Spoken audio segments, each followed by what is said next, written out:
The complete works of Swami Vivekananda, Volume 1, Section 2, Chapter 6. Non-attachment is complete self-abnegation.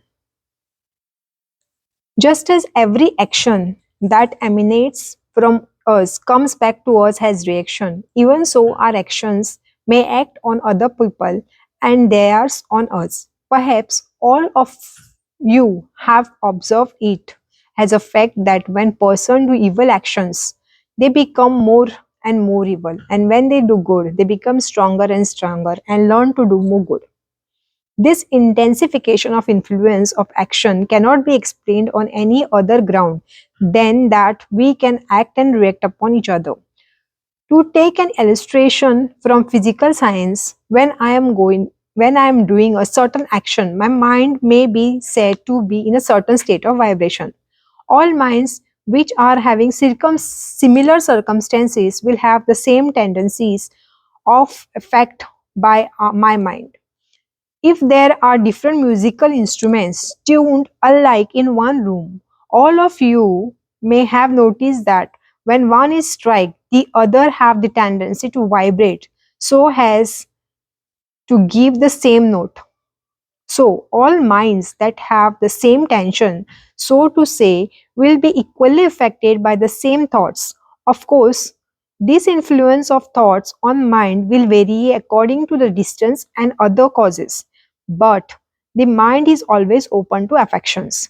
Suppose I am doing an evil act, my mind is in a certain state of vibration, and all mind in the universe which have similar state have the possibility of being affected by the vibrations of my mind. So, when I am doing good actions, my mind is in another state of vibration, and all the similar minds or similar circumstances around me are affected similarly as per my mind. And this power of mind upon mind is more or less according to the force of tension is greater or lesser.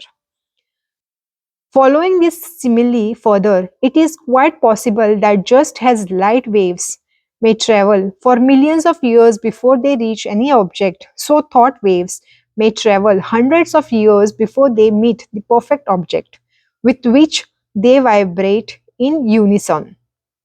It is quite possible, therefore, that this atmosphere of ours is full of such thought pulsation, both good and evil.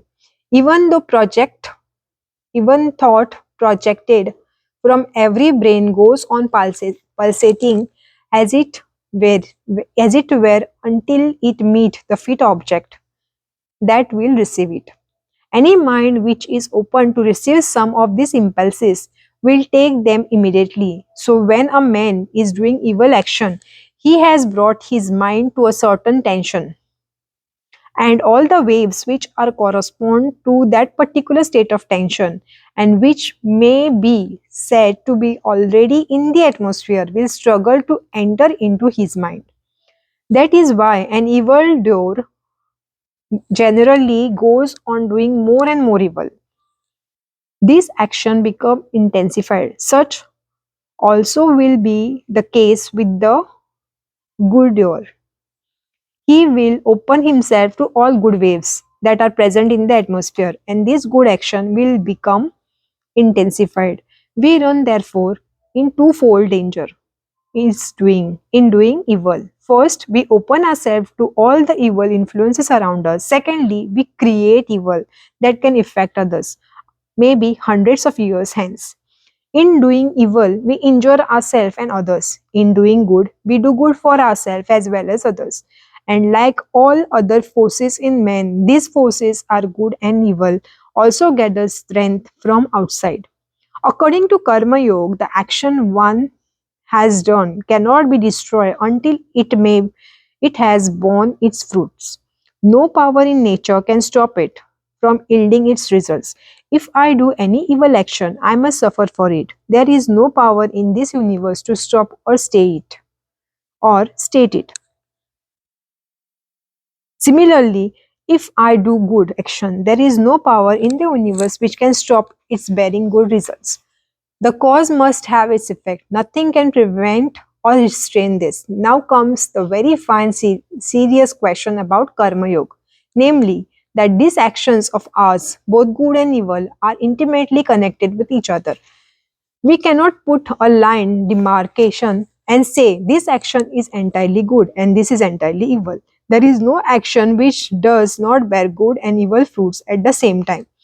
To take the nearest example, I am talking to you, and some of you perhaps think I am doing good, and at the same time, some may perhaps think I am killing thousands of microbes in the atmosphere. I am thus doing evil to something else. When it is very near to us and affects those we know, we say that it is very good action if it affects them in a good manner. For instance, you may call all speaking of you very good, but the microbes will not. The microbes you do not see, but yourself you see. The way in which my talk affects you is obvious to you, but the way it affects the microbes, it is not obvious. And so, if we analyze our evil action also, we may find that some good possibility results from them somewhere. He who is good action, he who in good action sees that there is something evil in it, and in the middle of the evil says there is something good in it, is somehow, somewhere has known the secret of work. But what follows from it? That however we may try, there cannot be any action which is perfectly pure or impure, taking purity or impurity in the sense of injury and non-injury. We cannot breathe or live without injuring others. And every bit of a food we eat, we take it away from someone's other's mouth. Our very life are crowding our others' lives. It may be a man, an animal, a microbe, a plant, whatever. That being the case, it naturally follows that perfection can never be attained by work. We may work through all eternity, but there will be no way out of the intricate maze. You may work on and on and on. There will be no end to the inevitable association of good and evil in the result of the work.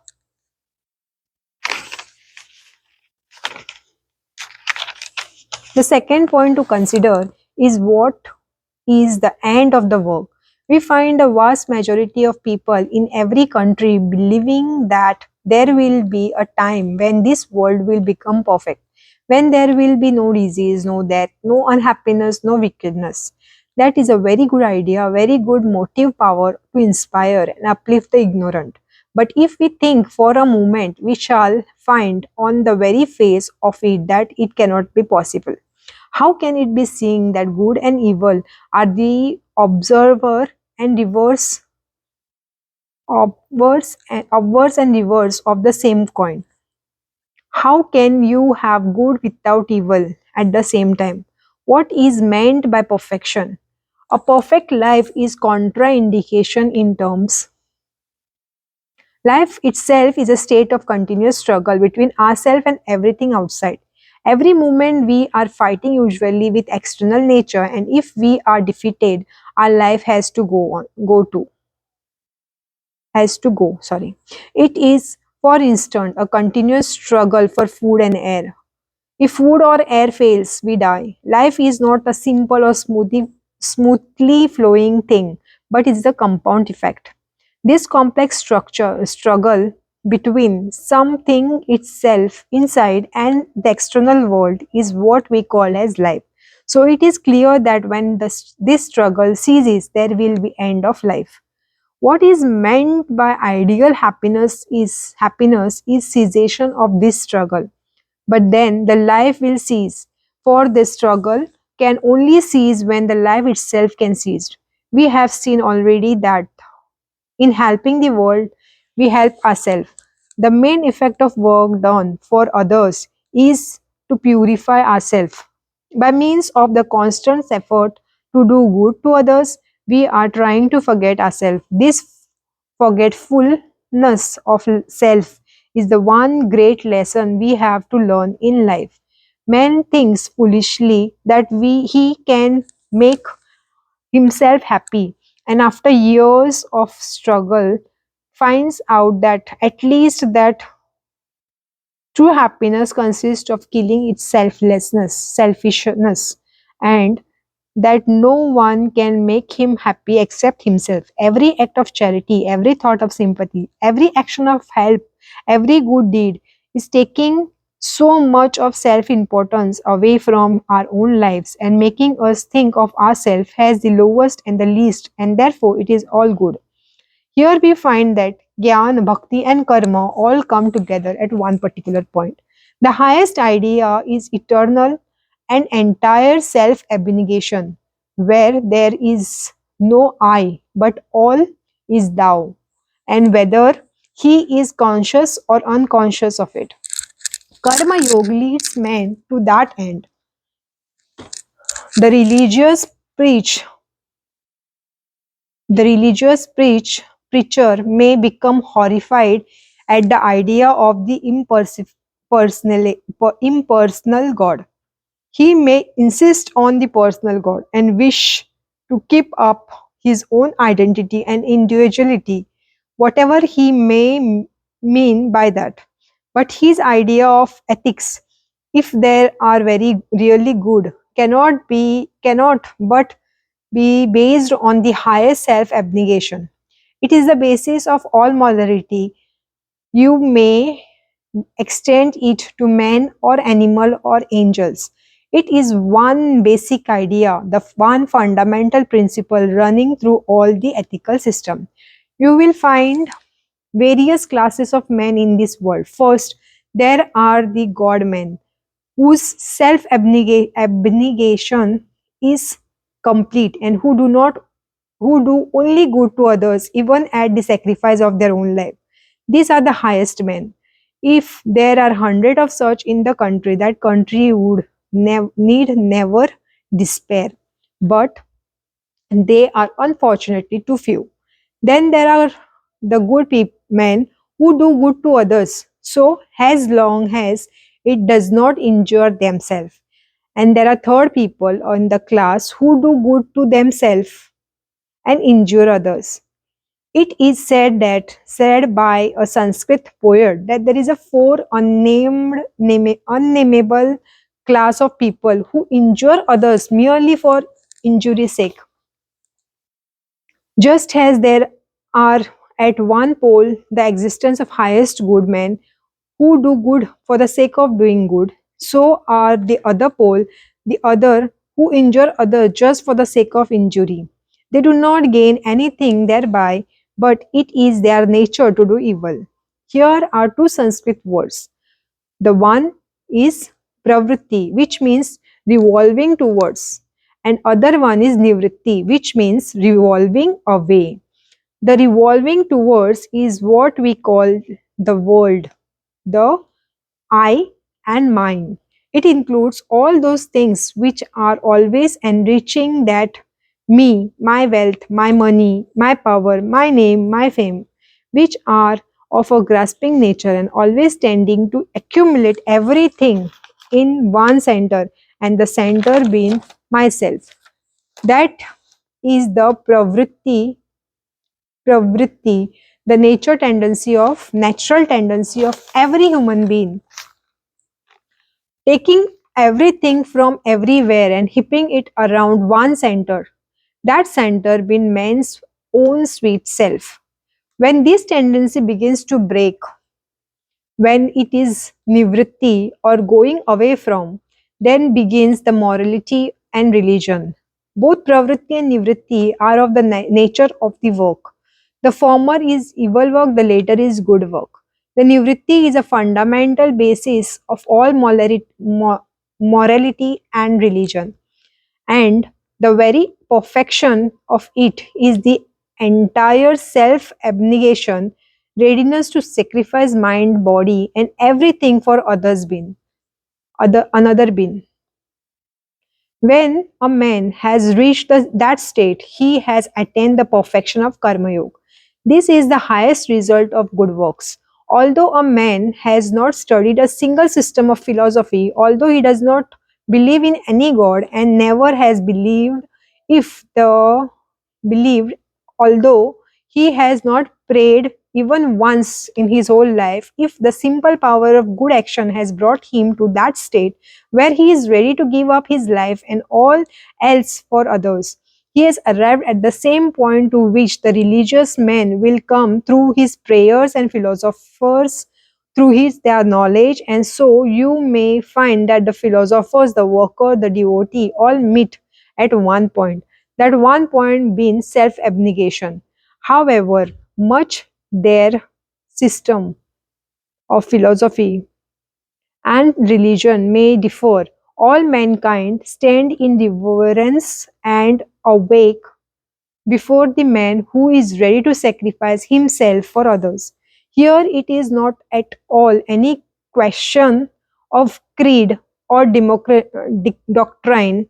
Even men who are very much opposed to all religious ideas, when they see one of these acts of complete self sacrifice, feel that they must reverse it. Have you not seen even a most bigoted Christian when he reads Edwin Arnold's Light of Asia stand in reverse of Buddha, who preaches no God, preached nothing but self sacrifice?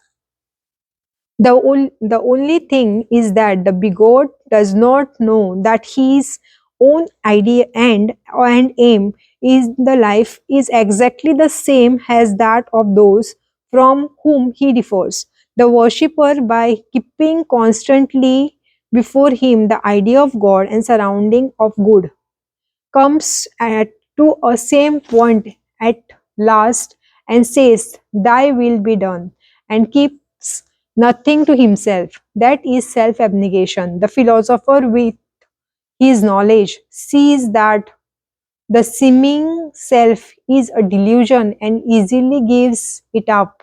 It is self abnegation. So, karma, bhakti, and jnana all meet here, and this is what was meant by all the great preachers of ancient times when they thought that God is not the world.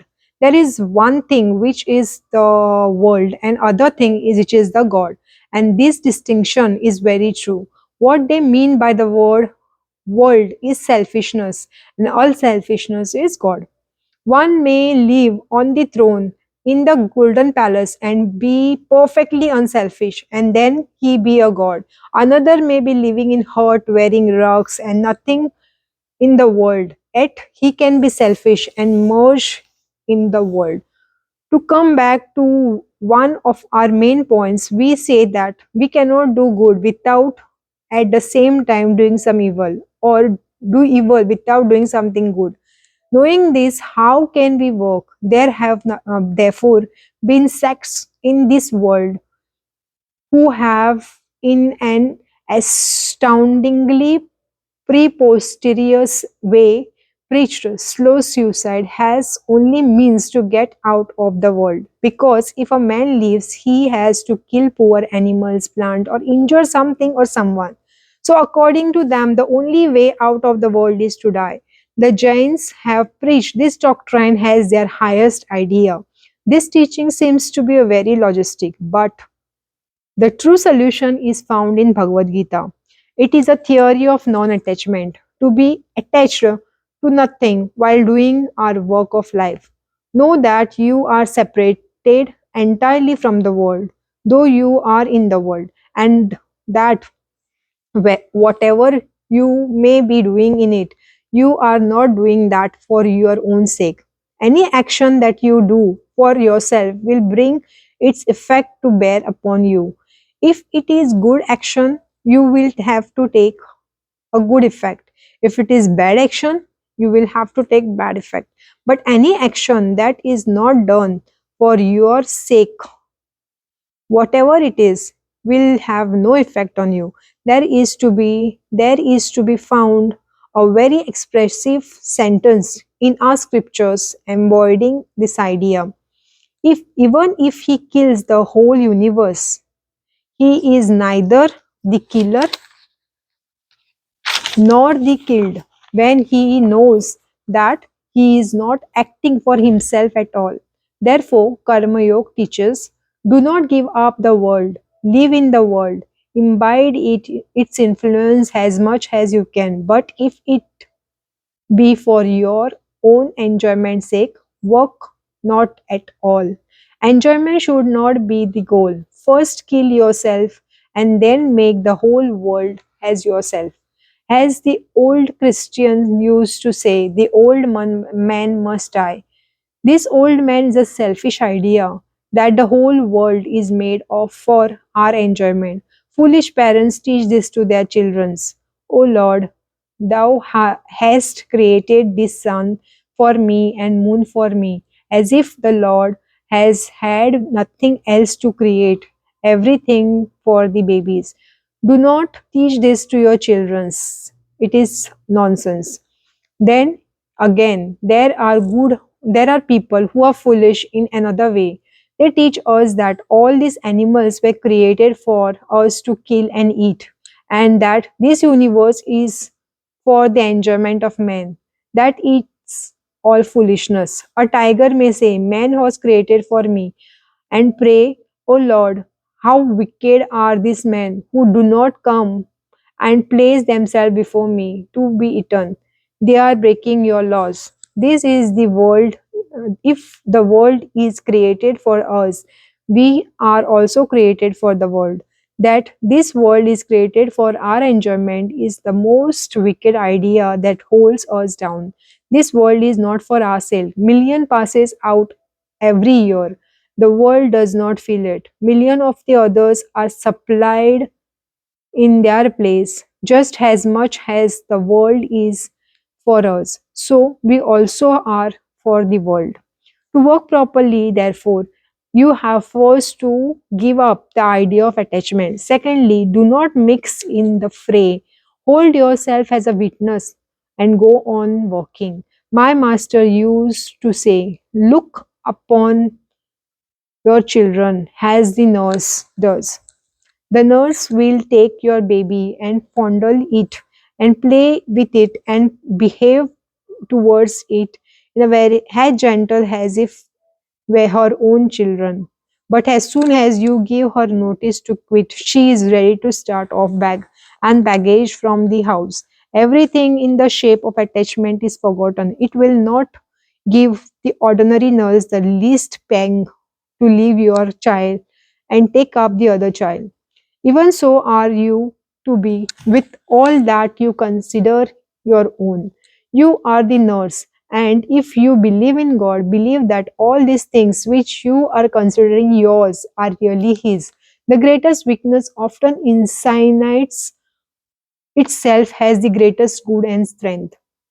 It is a weakness to think that any one of the or anyone is dependent on me and that I can do good to another.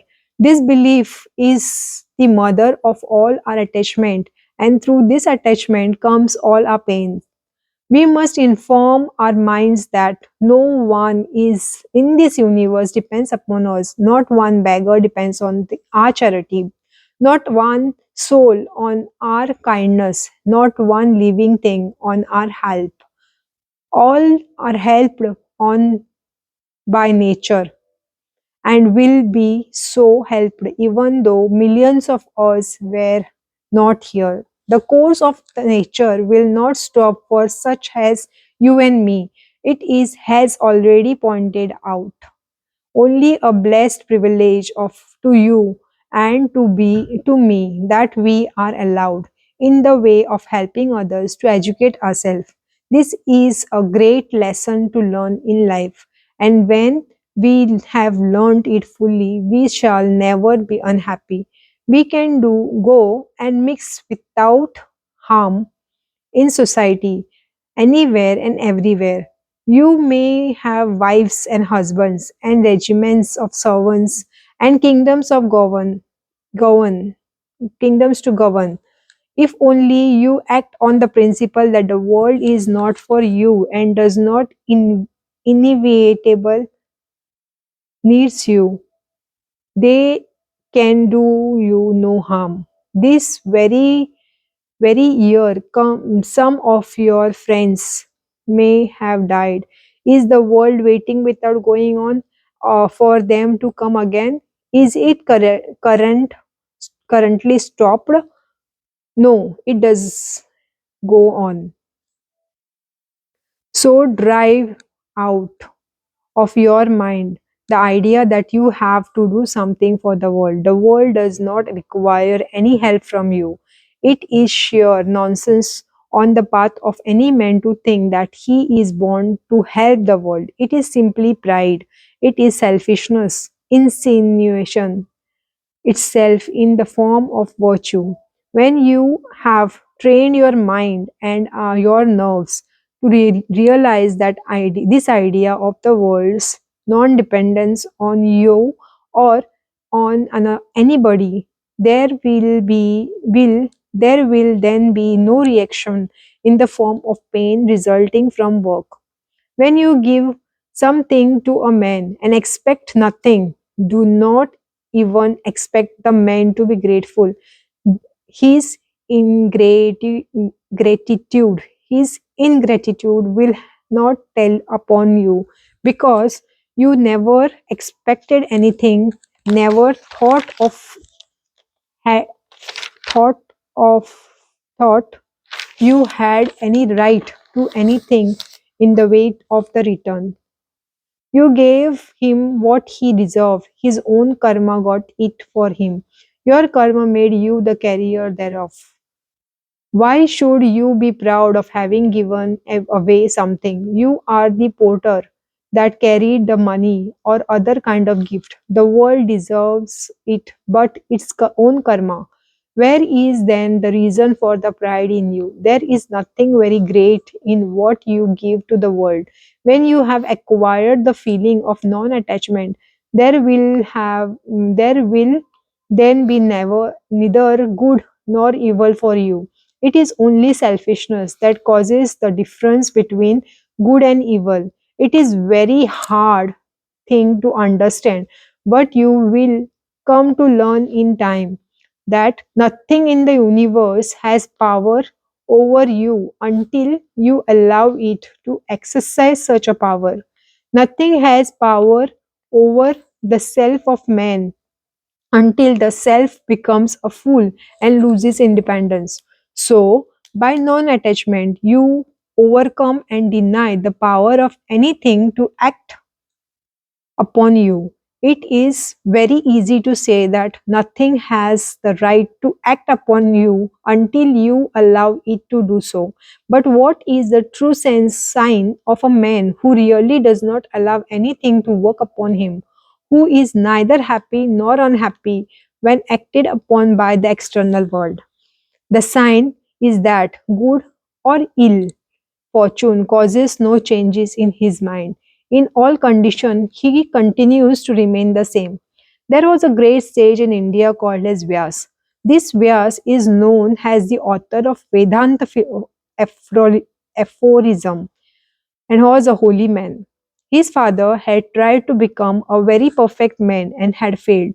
His grandfather had also tried and failed. His great grandfather and similarly tried and failed. He himself did not succeed perfectly, but his son, Shuka, was born perfect. Vyas taught his son wisdom, and after teaching him the knowledge of truth himself, he sent him to the court of King Janaka. He was a great king and was called Janaka Videha. Videha means without a body. Although a king, he had entirely forgotten that he was a body. He felt that he was a spirit all the time. This boy Shuka was sent to be taught by him. The king knew that Vyas' son was coming to him to learn wisdom, so he made certain arrangements for him. And when the boy presented himself at the gates of palace, the guards took no notice of him whatsoever. They only gave him a seat, and he sat there for 3 days, 3 nights.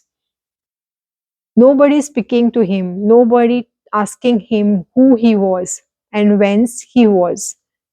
He was the son of very great sage. His father was honored by whole country, and he himself was a most respectable person. At the low, vulgar guard of the palace would take no notice of him. After that, suddenly the ministers of the king and all the big officials came there and received him with greatest honor. They conducted him in and showed him into the splendid rooms, gave him the most fragrant bath and wonderful dresses, and for 8 days they kept him there in all kind of luxury. That solemnly seer face of Shuka did not change even to the smallest extent by the change in the treatment according to him. He was the same in the midst of this luxury as when waiting at the door. Then he was brought before the king. The king was on his throne. Music was playing and dancing, and other amusement were going on. The king then gave him a cup of milk full to the brim and asked him to go 7 times round the hall without spilling even a drop. The boy took the cup and proceeded in the midst of the music and attracted of the beautiful faces and attraction of the beautiful faces, as desired by king. 7 times did he go round, and not a drop of milk was spilled. The boy's mind could not be attracted by anything in the world unless he allowed it to affect him. And when he brought the cup to the king said to him, "What your father taught has taught you, and what you have learnt yourself I can only repeat. You have known the truth. Go home." Thus, the man had that has practiced control over himself cannot be acted upon by anything outside. There is no more slavery for him. His mind has become free. Such a man alone is fit to live well in the world.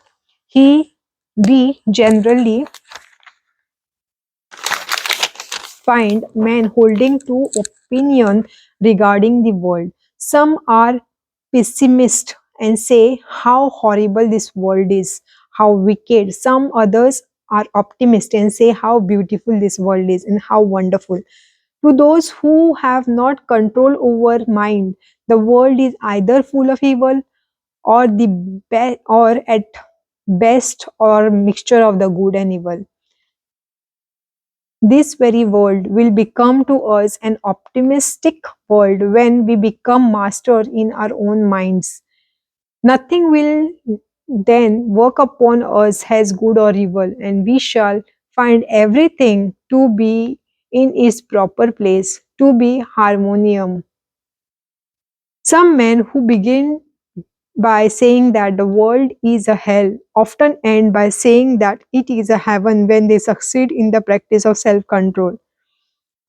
If we are genuine karma yogis and wish to train ourselves to attend to, to that attainment of this state, wherever we may begin, we are sure to end in the perfect self-abnegation.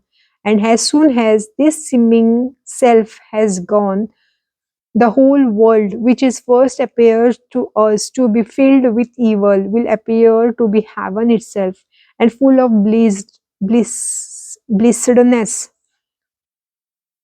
Its very atmosphere will be blessed.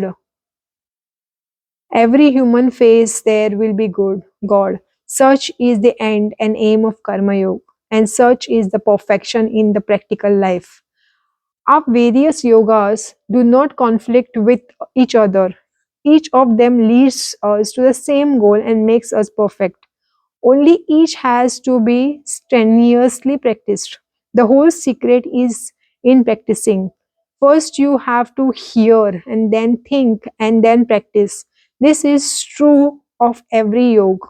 You have first to hear about it and understand what it is, and many things which you do not understand will be made clear to you by constant hearing and thinking. It is hard to understand everything at once.